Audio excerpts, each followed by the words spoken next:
Bakwa, isa sa mga pinakamasarap na sabaw na minsan lang natin matikman kapag mayroong mga handaan o mga birthday tayong napupuntahan. Kaya para matapos yung cravings natin, tara samahan niyo ako magluto ng beef balbakwa. Gagamit tayo dito ng balat ng beef. Pre-boiled na to na nabili namin sa palengke. Pero matigas pa to kaya palalambutin lang muna natin at naglalagay kami dito ng laman. Isa-slice lang muna natin yung balat ng baka according sa gusto nyong sukat. Okay na sa amin yung ganito kalaki, yung bite-sized pieces lang. At ganoon rin yung gagawin natin sa laman para match lang sila nung balat. So ready na itong ating beef skin at meat. Ang gagawin natin ay ipa-brown lang muna natin yung meat. Mas masarap kasi yung lasa ng sabaw kapag na-brown natin yung beef.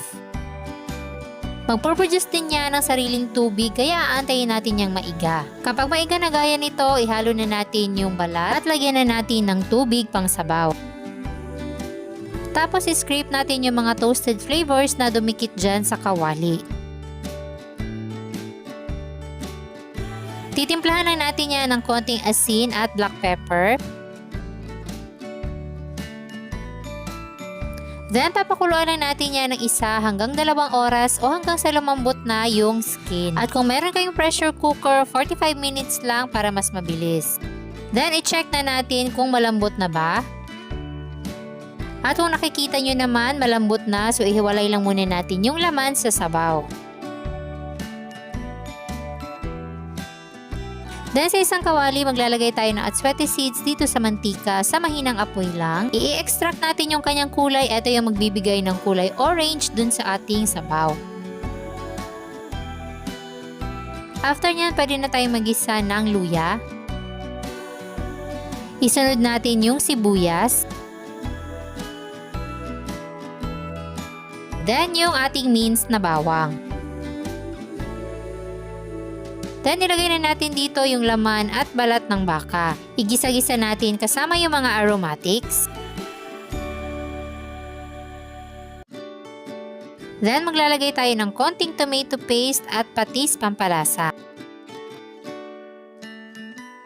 After nyan, pwede na natin ilagay yung sabaw na pinagpakuluan natin kanina.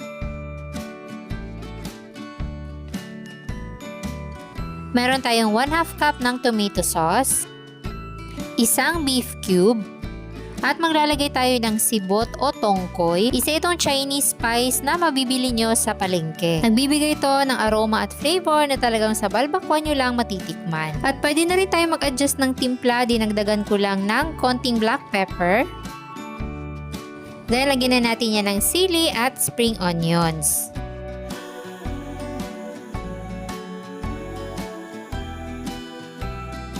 At ayan, ready to serve na at ready to eat na ang ating napakasarap, mainit na sabaw na beef balbakwa. Sino ba naman ang hindi matatakam sa ganitong sabaw na pwede mo pang partneran ng patis at sili? Nako, perfect combo talaga. At syempre, napakasarap nito sa kanin.